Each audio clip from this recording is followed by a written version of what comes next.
Assalam alaikum wa rahmatullah wa barakatuh. Bienvenue dans cette vidéo, un appel à l'éveil, un moment de réflexion profonde. Ce que tu es sur le point de découvrir, ce n'est pas un simple récit, ni une histoire parmi tant d'autres. C'est un rappel de ce qui se cache derrière les événements du monde, derrière la violence, derrière les souffrances. Le Mahdi, cet être mystérieux, est annoncé depuis longtemps.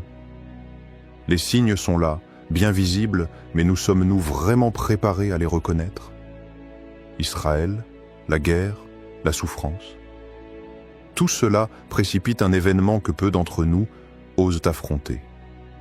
La venue du Mahdi, le dernier calife d'Allah, celui qui viendra restaurer la justice et l'équilibre. Alors, ô toi qui regardes cette vidéo, ferme les yeux un instant, ouvre ton cœur et prépare-toi à entendre des vérités cachées.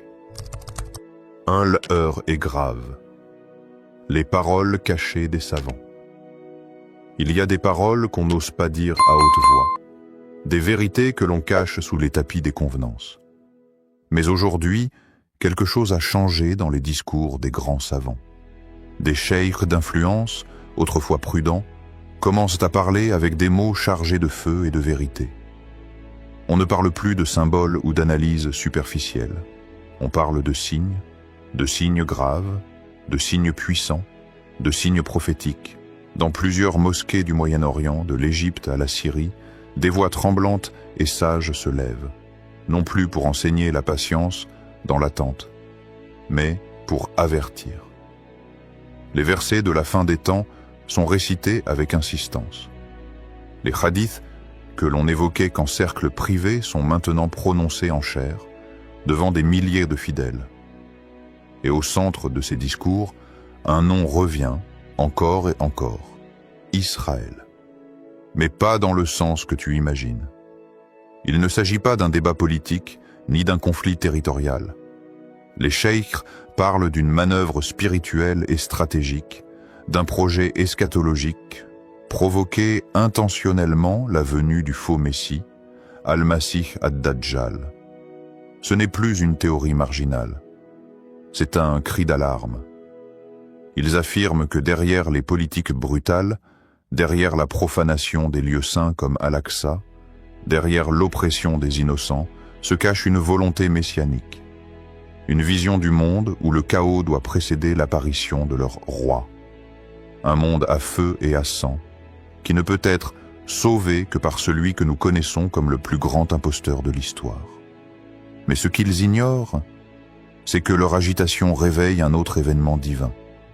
Ce qu'ils précipitent, en réalité, c'est l'émergence du véritable réformateur, l'imam caché, celui que des millions de cœurs attendent dans le silence, dans la douleur, dans l'espoir, l'imam Mahdi. Et dans cette stratégie globale, dans ce théâtre de la fin des temps, Allah observe.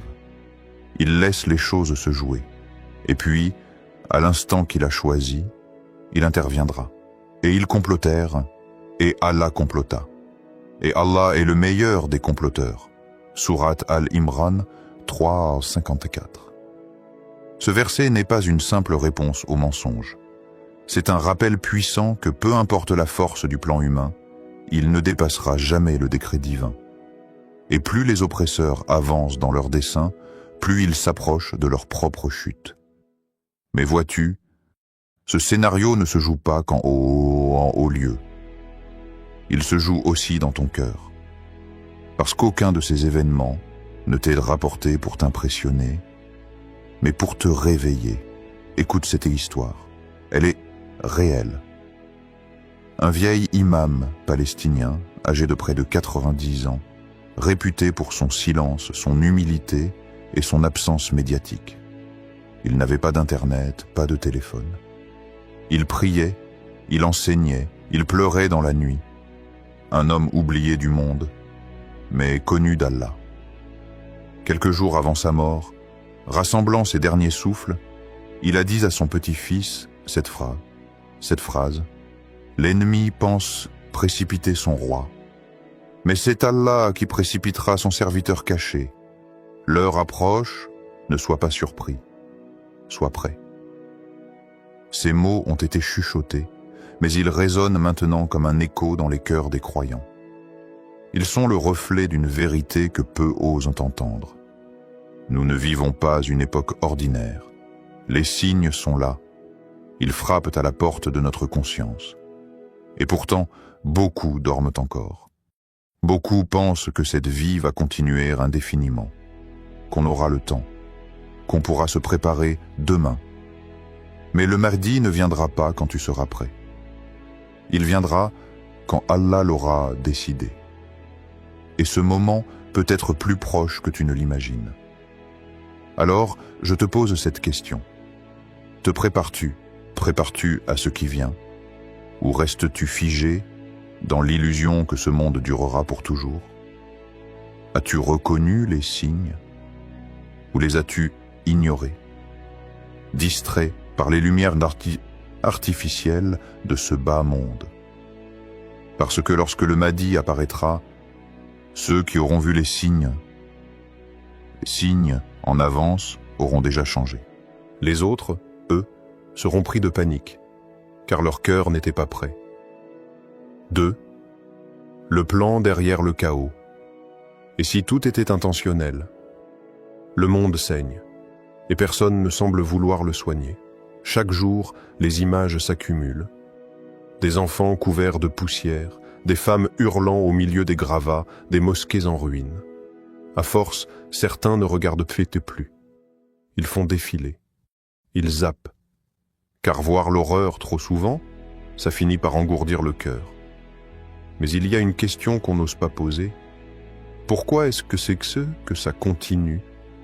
Pourquoi cette douleur semble orchestrée, répétée, presque chorégraphiée? Est-ce vraiment un enchaînement de guerres malheureuses, de conflits isolés, d'erreurs diplomatiques? Ou est-ce que tout cela suit un script invisible, une stratégie millénaire qui dépasse la simple logique humaine? Regarde attentivement. Les tensions ne cessent de grimper. Pas seulement en Palestine, mais partout, en Syrie, au Yémen, au Liban, en Irak, au Soudan. Et même en Occident, la société se fissure.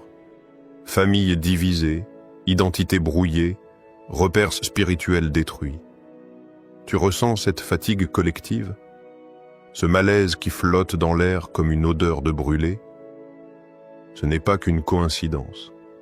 De plus en plus de penseurs, d'analystes, et même de savants religieux osent aujourd'hui dire ce que beaucoup pensaient en silence. Le chaos est intentionnel. Pas dans le sens paranoïaque d'une théorie du complot, mais dans le sens d'un plan mystico-politique, profond, ancien et froidement calculé. Un plan qui consiste à briser les peuples, à affaiblir les croyants, à éteindre la foi, pour enfin proposer une solution à ce désordre. Une solution qui serait en réalité la domination totale, mentale, spirituelle, politique. Mais pour qu'un tel plan fonctionne, il faut que les gens soient désespérés.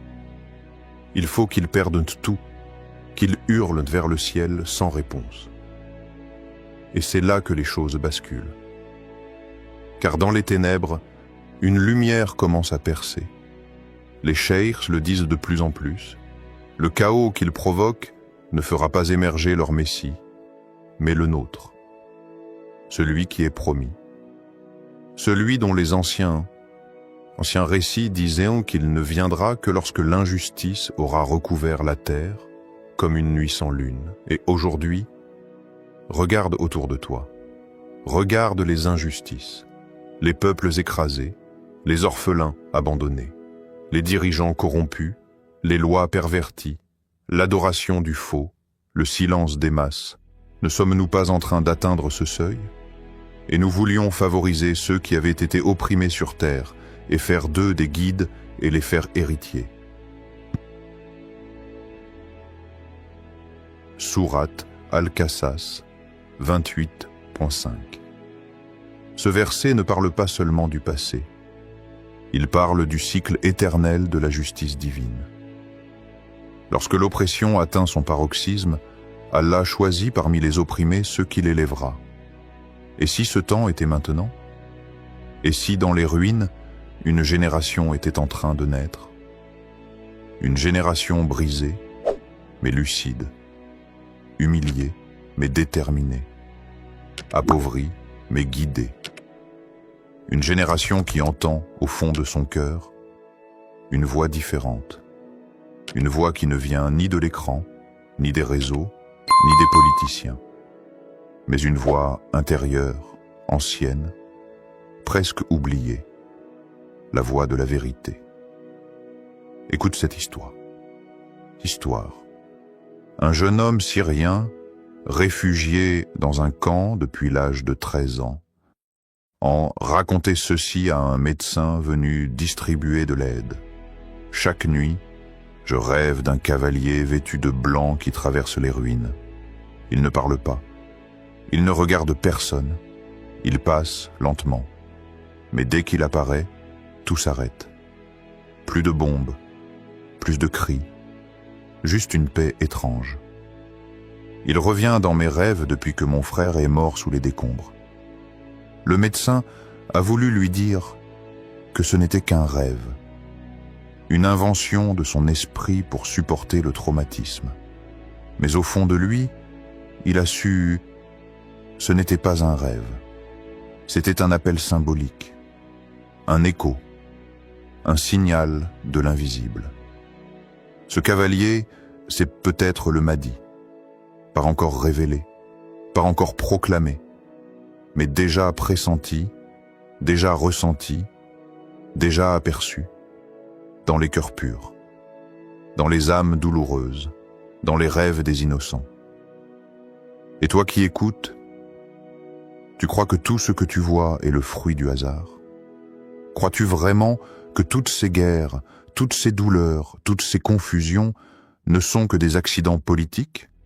Ou bien sens-tu au fond de toi qu'un basculement approche, qu'une force se réveille, qu'un voile est en train de tomber? Et toi, que feras-tu si le Mahdi apparaît demain? Pas dans 10 ans, pas dans un conte, mais demain. Seras-tu prêt à abandonner tes habitudes, ton confort, ton mode de vie, pour suivre un guide que le monde rejettera? Ou préféreras-tu ta routine, ton écran, ton paix sociale, temporaire, en fermant les yeux sur la vérité? 3. Les signes ne mentent pas. Tout converge vers un seul point. Le monde, dans sa grande diversité, est comme une tapisserie infinie. Chaque événement, chaque rencontre, chaque souffle de vent fait partie d'un ensemble mystique, d'un puzzle dont les pièces s'assemblent, lentement, sans que nous en ayons toujours conscience. Mais à ceux qui savent regarder, à ceux dont le cœur est ouvert, les signes d'Allah sont là, visibles et indiscutables. Les savants du passé ont toujours averti. Ils ont parlé des signes avant-coureurs, des indices qui s'amoncellent comme des nuages lourds annonçant la tempête. Aujourd'hui, ces signes se manifestent avec une telle clarté qu'il devient impossible de les ignorer. L'augmentation des injustices, cette marée montante qui engloutit chaque coin de la terre, est l'un des signes les plus évidents. Où que tu regardes, tu vois la souffrance. La misère des peuples opprimés, des innocents massacrés, des droits bafoués. Dans la plupart des cas, cette oppression est orchestrée par ceux qui se considèrent au-dessus de tout. Les injustices s'accumulent, et avec elles, un sentiment d'impuissance, d'abandon. Et pourtant, Allah nous rappelle sans cesse que tout cela ne peut durer éternellement. Le renversement des valeurs, la perte du sens est un autre signe visible dans la société actuelle. Les principes qui autrefois guidaient les hommes, l'honnêteté, la fidélité, la piété, sont devenus des vestiges oubliés. À la place, le mensonge, la manipulation et la corruption régissent le monde. Ce retournement des valeurs humaines et spirituelles est un signe manifeste des temps qui viennent, comme une ombre grandissante sur l'horizon. Les conflits dans le monde islamique, particulièrement en Syrie, au Khorasan et en Palestine, se déroule sous nos yeux. Ces régions, bénies dans l'histoire et la mémoire collective des croyants, sont aujourd'hui les champs de bataille des forces du mal et des opprimés. Chaque jour, la souffrance s'intensifie et chaque jour, l'appel au secours des croyants devient plus urgent. Mais tout ceci est écrit, tout ceci est prévu. Ces conflits ne sont pas des accidents. Ce sont des pièces du puzzle qui doivent s'assembler avant l'événement final. Celui que nous attendons tous. L'arrivée du Mahdi. Enfin, et peut-être le signe le plus grave de tous, le déclin de la Oumma, cette grande communauté musulmane qui, autrefois, portait l'étendard de la justice et de la foi, est aujourd'hui divisée, affaissée. Les croyants semblent endormis, préoccupés par des préoccupations matérielles, par la politique, par l'illusion du confort terrestre. Ils ont oublié que la véritable richesse réside dans la connexion avec Allah et dans la foi pure. Il y a un vide, un silence. Ce silence étrange est celui de ceux qui savent, mais qui n'osent plus parler. Ils ont vu les signes, mais ils attendent que la Oumma se réveille. Mais certains cheikhs, ces hommes de foi, n'ont plus peur. Leur voix porte dans l'obscurité, comme des lampes allumées dans la nuit. Ils disent clairement, Israël ne fait pas que défendre, il déclenche. Et il déclenche quelque chose qu'il ne pourra pas arrêter. Ce qu'ils veulent faire, ce n'est pas qu'une simple action politique. Ils cherchent à précipiter un cataclysme qui les mettra en place. Mais ce qu'ils ignorent, c'est que ce cataclysme, c'est le début de la fin pour eux. Le monde entier sera pris dans le tourbillon de ce qu'ils provoquent. Mais en fin de compte, ce sont les croyants qui récolteront les fruits du chaos en la personne du Mahdi. Le jour où certains des signes de ton Seigneur viendront, la foi de celui qui n'a pas cru auparavant ne lui servira à rien. Sourate Al-An'am 6, 158. Ce verset est une révélation en soi. Il parle de ce moment précis où tout deviendra évident, où les signes seront si évidents qu'aucune personne ne pourra plus nier la vérité. Ce jour-là, ceux qui ont rejeté la foi, ceux qui se sont détournés des signes divins, ne pourront rien faire. Leur cœur sera trop dur, trop corrompu pour voir ce qui se dresse devant eux. Mais ceux qui ont su écouter, ceux qui ont su voir dans les ténèbres la lueur de la lumière divine, eux, ils seront prêts. Une histoire, entendue dans une mosquée reculée du Maghreb, illustre cette vérité. Un homme pieux, un véritable croyant, raconte un rêve étrange qu'il a fait. Dans ce rêve, il a vu des cavaliers noirs descendant d'une montagne, portant une bannière d'étoiles. Mais derrière eux, un homme était seul, priant. La terre tremblait sous ses pieds. L'imam, qui écoutait son récit, le regarda dans les yeux et lui dit « Ce n'est pas un rêve, c'est un rappel. » Ce rêve, cet homme le vivait chaque nuit. Mais c'était plus qu'un rêve. C'était un appel, un message, un signe de la présence de la vérité qui s'approche. Ce rêve n'était pas une simple vision. Il était une préfiguration de l'arrivée imminente du Mahdi, l'étoile, symbole du guide divin. Les cavaliers noirs, représentant l'injustice et la guerre qui marquent la fin des temps. Et l'homme seul en prière, celui qui se tiendra dans le calme, prêt à délivrer les croyants. Tout cela nous montre que les signes sont déjà là. Ils sont visibles si tu prends le temps de les chercher. As-tu appris à reconnaître les signes d'Allah? Ou es-tu devenu aveugle à force de trop regarder ce bas monde? Quand le Mahdi apparaîtra, quand la lumière du divin illuminera ce monde en ruine, seras-tu capable de reconnaître la vérité? Ou t'es-tu perdu dans les distractions du monde, te laissant engloutir dans l'oubli de ce qui compte vraiment? 4. Le réveil est proche. Le Mahdi est un espoir, pas une peur. Il ne s'agit pas d'avoir peur. Le Mahdi, cet être divin annoncé, n'est pas une calamité. Il n'est pas une vision apocalyptique. Non, sa venue est un rappel de la miséricorde d'Allah, une opportunité divine pour les croyants de revenir à lui, de purifier leur cœur, de redresser leur vie. C'est un appel, non pas à la destruction, mais à la reconstruction spirituelle. Un chemin vers la paix intérieure et extérieure. La peur n'a pas sa place dans ce message. Il est vrai que le monde tel qu'il est peut sembler effrayant. Les guerres, les injustices, les crises. Mais tout ceci, tout ce que nous vivons aujourd'hui, fait partie d'un grand dessein divin. Un dessein qu'Allah maîtrise parfaitement. Quand la violence semble toucher chaque coin de la terre, rappelle-toi que plus l'ennemi accélère, plus Allah active ses soldats invisibles. Il n'y a pas de force sur terre qui puisse surpasser la volonté d'Allah. Le Mahdi n'apparaîtra pas comme un messie entouré de mystères incompréhensibles. Il viendra parmi les gens simples, un homme de foi, de vérité pure, qui ne demandera jamais à être adoré. Il appellera à l'unicité d'Allah, à la justice, à l'égalité et surtout à la paix sous l'étendard divin.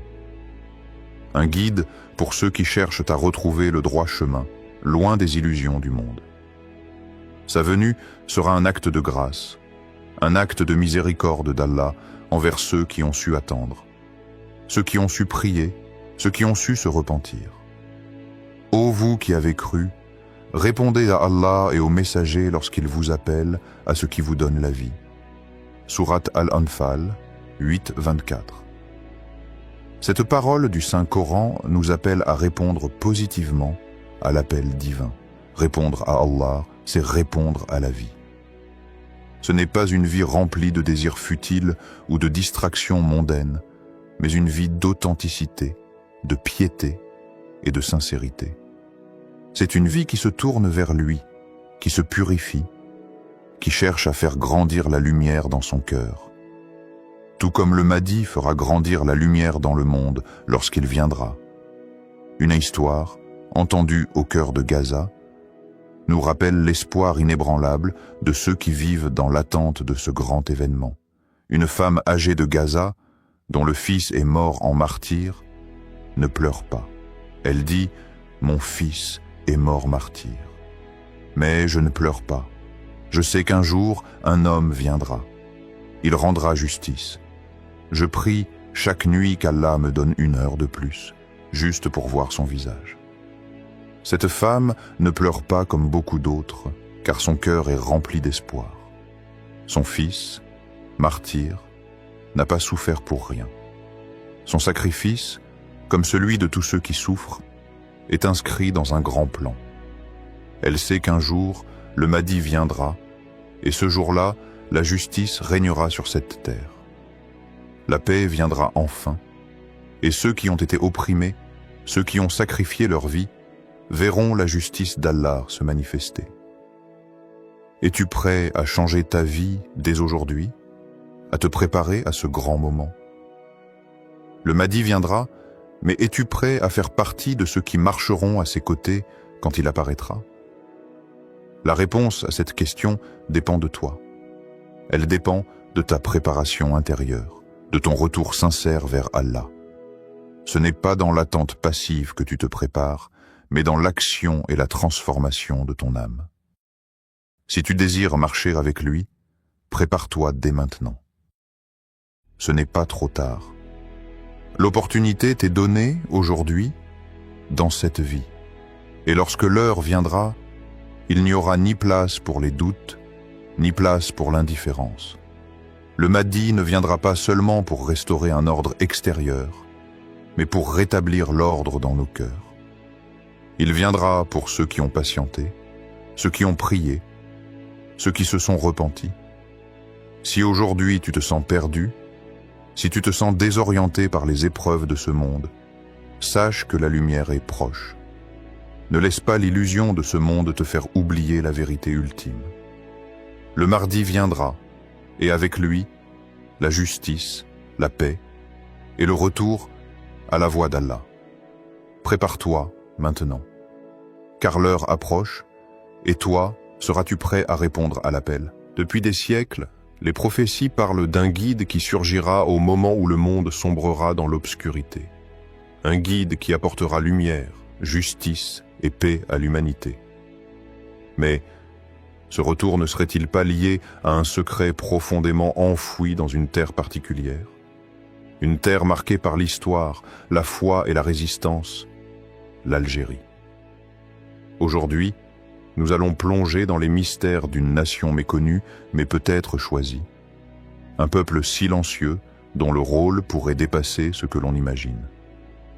L'Algérie détient-elle vraiment la clé cachée du retour du Mahdi? Prépare-toi à un voyage entre histoire, spiritualité et prophétie, pour réveiller ta conscience et questionner ton cœur.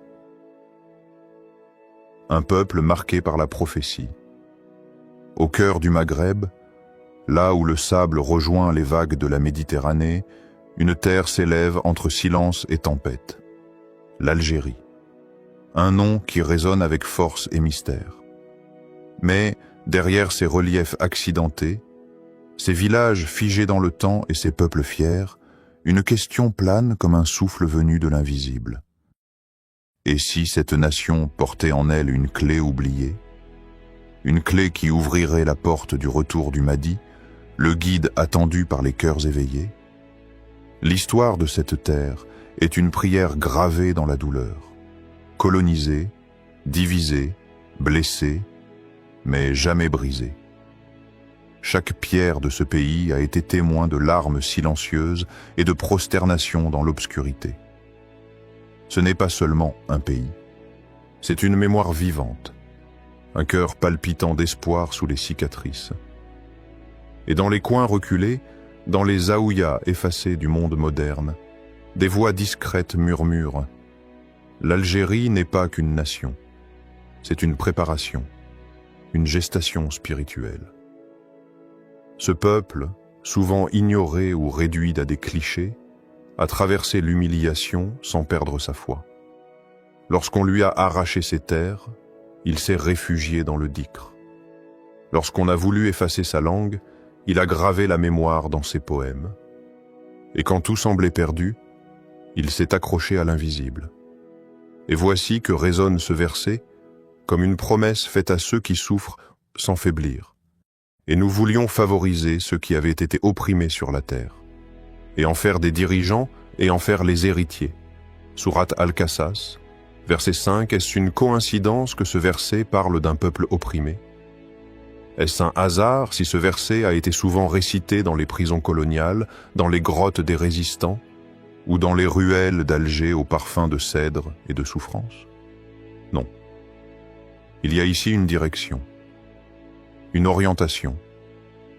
Et si Allah avait préparé un peuple dans le silence, dans l'injustice, dans l'effacement? Imagine un instant. Chaque génération algérienne formée dans la douleur, chaque mère priant dans le noir, chaque moudjahid tombé sans peur. N'était-ce pas un tissage sacré? Un long processus divin, imperceptible mais précis? Allah, quand il prépare, le fait sans hâte. Et les peuples qu'il choisit pour les grandes missions sont d'abord brisés, puis reconstruits avec lumière. Histoire inspirante. Un ancien savant, soufi d'Alger, retiré dans une zaouïa oubliée du Djurdjoura, racontait souvent une vision qui hantait ses nuits. Il disait « Une nuit, entre veille et sommeil, je vis un homme en blanc. Son visage était caché par une lumière douce. Il me prit la main et m'emmena sur un mont. C'était l'Aurès. Là, le vent soufflait comme un chant ancien. Il me dit « Écoute, car ici, la voix du temps parlera à nouveau. » À son réveil, il sut que ce n'était pas un rêve ordinaire. Depuis ce jour, il pria chaque nuit pour que les jeunes du pays n'abandonnent pas leur foi, car il disait « Le peuple qui endure sans se corrompre, Allah le façonne pour porter un secret. » Et toi, qui écoutes, t'es-tu déjà demandé pourquoi ce peuple continue de vivre avec autant de feu dans le cœur, malgré les trahisons, les crises et les silences du monde? Pourquoi, Alors qu'il pourrait se perdre, il revient toujours vers sa spiritualité, vers ses montagnes, vers ses prières. Pourquoi les anciens continuent-ils de dire que le désert parle encore, que la nuit tombe mais ne s'éteint jamais vraiment sur cette terre? Et si la réponse se trouvait dans cette attente sacrée? Et si, quelque part, dans une maison isolée ou une mosquée oubliée, quelqu'un priait déjà pour un retour glorieux, non pas pour la gloire terrestre, mais pour la restauration d'un ordre divin, d'un temps guidé par un homme choisi par Allah? L'Algérie, un nom chargé de sang, de promesses, et peut-être d'une mission encore cachée. 2. Le silence du désert cache-t-il la vérité? Ferme les yeux un instant. Imagine un voyageur, seul au milieu du Sahara algérien. Le sable s'étend à perte de vue, brûlant de jour, glacé de nuit. Mais lui, il n'a pas peur. Il ne cherche ni oasis pour sa soif, ni trésor pour sa richesse. Il cherche un signe. Ce n'est pas un fou. C'est un éveilleur. Quelqu'un que le monde moderne appellerait étrange, mais que les anciens reconnaîtraient comme un chercheur de vérité. Il marche sans direction apparente, mais avec une conviction enracinée au plus profond de son âme. Cette terre murmure quelque chose. Le désert, ce n'est pas un vide. C'est un livre sacré sans lettres. C'est une parole silencieuse. Il ne parle pas avec des mots, mais avec la patience. Et dans son silence, des vérités anciennes se réveillent. Depuis des siècles, certains maîtres spirituels ont dit que les grands changements naissent dans les lieux les plus oubliés. Le désert, disent-ils, est la matrice de la transformation. Le Mahdi, le guide attendu, selon certaines traditions ésotériques islamiques, passerait par une terre aride, isolée, mais formée pour l'éveil, une terre qui enseigne par l'épreuve. Et dans les cercles des voyants, des conteurs et des ermites du sud algérien, cette question revient, obsédante. Et si c'était ici? Et si les grandes destinées ne naissaient pas dans les capitales, mais dans le silence du sable? Il y a un mystère qui entoure le sud algérien.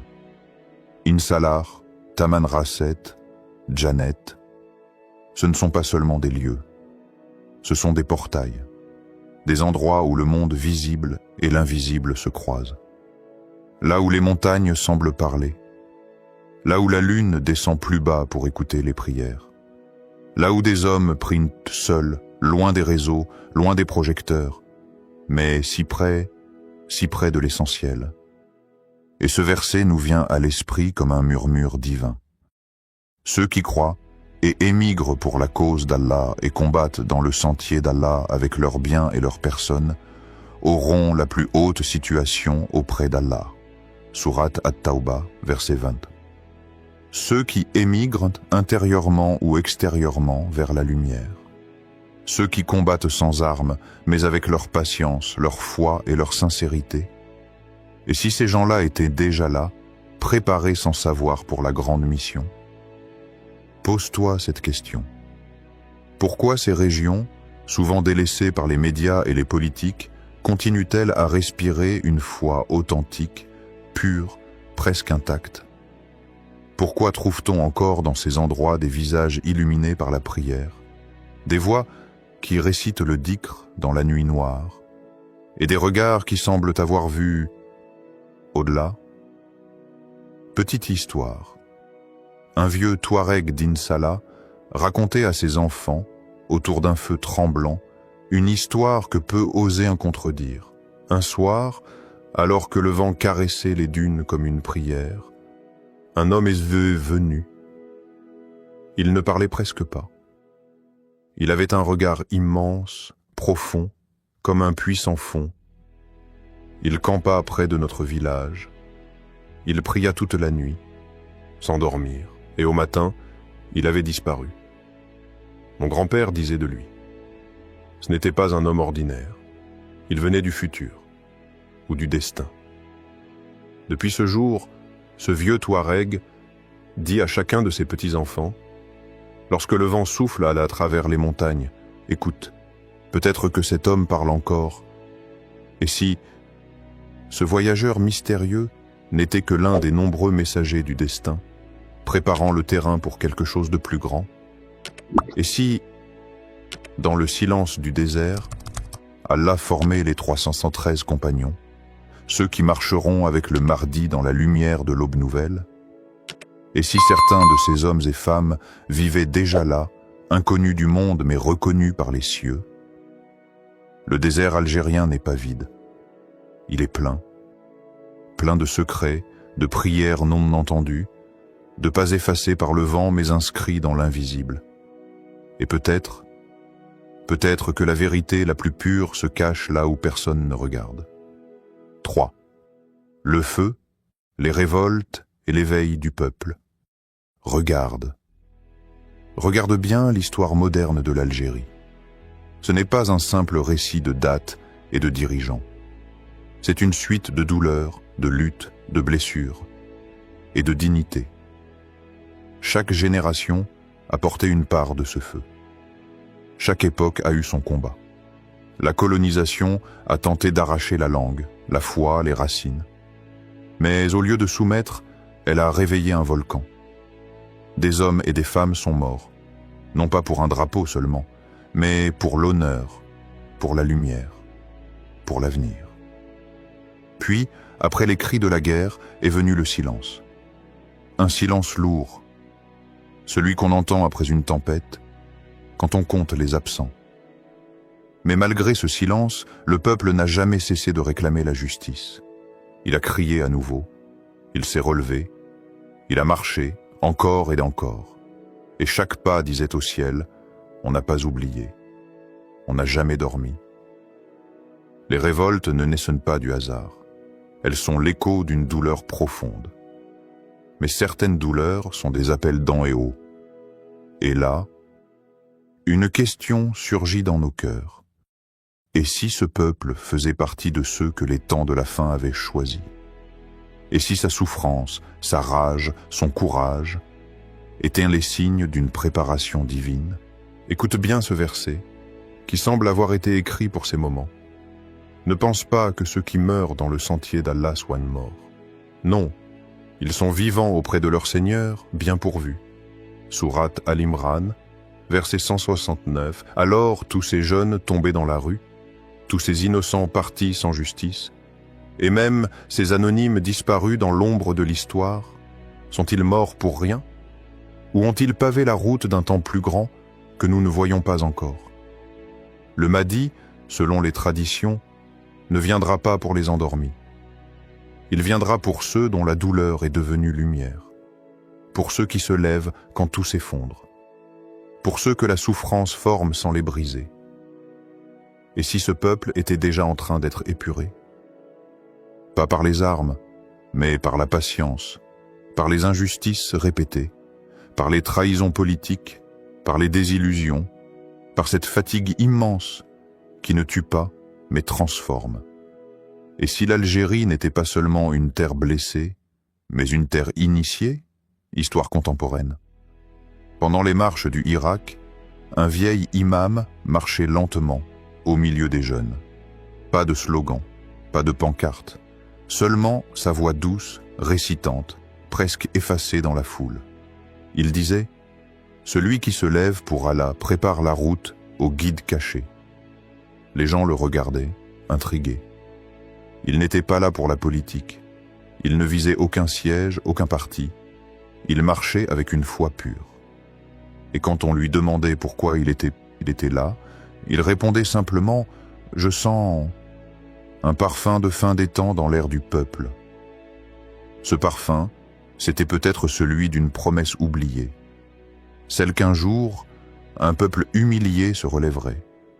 Celle qu'un jour, les épreuves ne seraient plus des malédictions, mais des étapes vers la mission.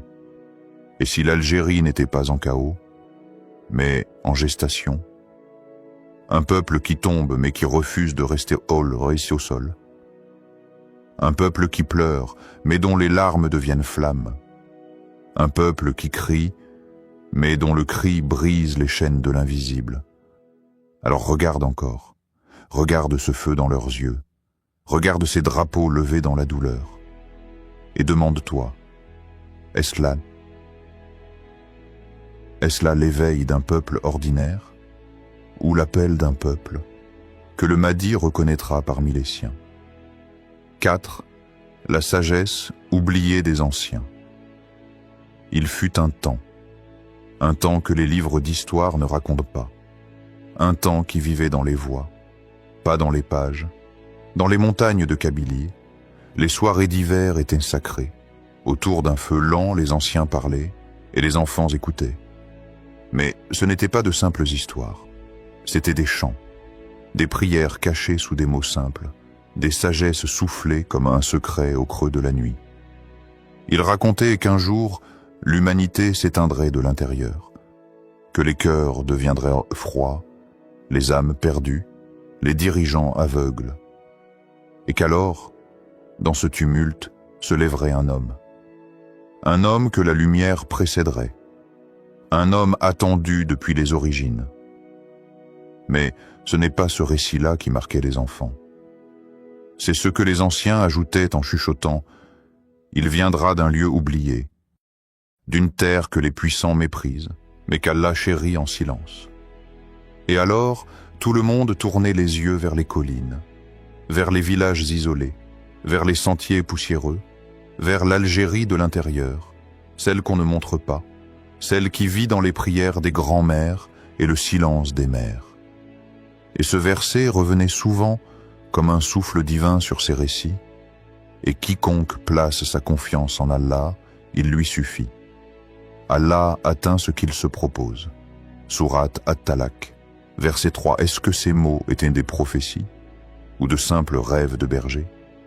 Mais aujourd'hui, en regardant ce peuple, en sentant la foi qui n'a jamais quitté les maisons, malgré la pauvreté, malgré l'exil, malgré les trahisons, on se demande, et si c'était vrai? Et si cette terre, blessée mais debout, était celle dont parlaient les anciens? Et si dans chaque cœur algérien patient, chaque homme humble, chaque femme silencieuse, se cachait une étincelle du retour du Mahdi? L'Algérie n'a peut-être pas de tour brillante, mais elle a des montagnes qui portent les prières. Elle n'a pas les caméras du monde, mais elle a les larmes sincères de ces vieillards. Et dans ce silence, il y a quelque chose de sacré. Histoire inspirante, on raconte que dans un village reculé vivait une femme nommée Lala Selma. On disait qu'elle ne parlait que rarement, mais que chaque mot qu'elle prononçait touchait l'âme. Elle vivait seule, entre les figuiers et les oliviers, et priait avant l'aube, quand tout dormait encore.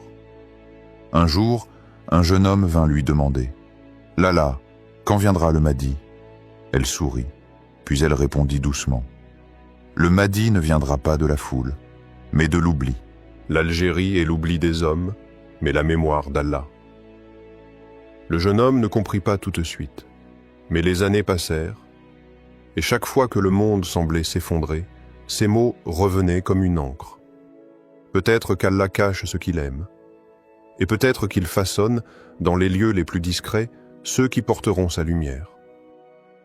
Alors regarde les anciens, écoute leur silence, et tu comprendras que la foi ne se trouve pas toujours dans les livres, mais souvent dans la voix tremblante d'une vieille femme, dans le regard d'un berger qui prie sans jamais se plaindre, dans le calme d'une montagne qui attend, depuis des siècles, car parfois, la sagesse oubliée est le véritable début de la prophétie. 5. La promesse d'Allah et la responsabilité du cœur algérien. Au peuple d'Algérie, toi qui portes la mémoire des montagnes, le souffle des déserts et la force des rivières, écoute ce message venu des profondeurs du cœur. Cette terre, ancienne et sacrée, n'est pas un simple territoire. Elle est un sanctuaire invisible, un coffre scellé, gardé non par les armes, mais par la foi. Et dans cette foi réside un secret, un appel, un secret que seuls les cœurs éveillés peuvent entendre. Le Mahdi, ce guide promis, ne viendra pas simplement parce qu'on l'a attendu. Il ne viendra pas comme un roi paré de gloire, ni comme un guerrier brandissant une épée. Il viendra parce que le cœur d'un peuple aura changé, parce que des âmes auront été purifiées par la patience, l'endurance et la lumière intérieure. Regarde autour de toi, ô peuple d'Algérie. Chaque génération a porté ce fardeau. Chaque prière murmurée dans l'obscurité est une pierre posée sur le chemin du retour. Chaque larme versée dans le silence est une goutte d'eau qui irrigue ce désert spirituel. Chaque acte d'amour, de justice, de courage forge l'armure invisible qui protégera le guide. Allah dit dans sa sagesse éternelle: Allah ne change point l'état d'un peuple tant qu'il ne change pas ce qui est en eux-mêmes. Sourate Ar-Ra'd, verset 11. Ces paroles ne sont pas un simple rappel, elles sont un décret divin. Un appel à la responsabilité, un défi à l'âme. Toi qui écoutes, tu n'es pas un simple spectateur de l'histoire. Tu es un acteur, un gardien, un porteur de lumière. Ta foi, ta sincérité, ton combat intérieur comptent plus que tout. Pose-toi ces questions profondes. Es-tu prêt à purifier ton cœur pour recevoir la lumière du guide? Es-tu capable de te détacher de ce monde, de ses illusions, pour embrasser la vérité?